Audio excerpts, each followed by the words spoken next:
বাংলাদেশে খেলতে যাবে না ভারতীয় ক্রিকেট দল।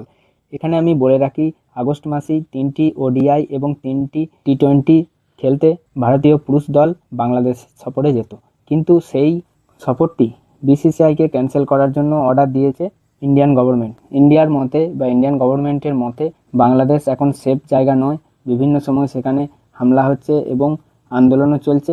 তাই এই মুহূর্তে তারা ইন্ডিয়ান টিমকে কখনোই পাঠাতে পারে না বাংলাদেশ সফরে।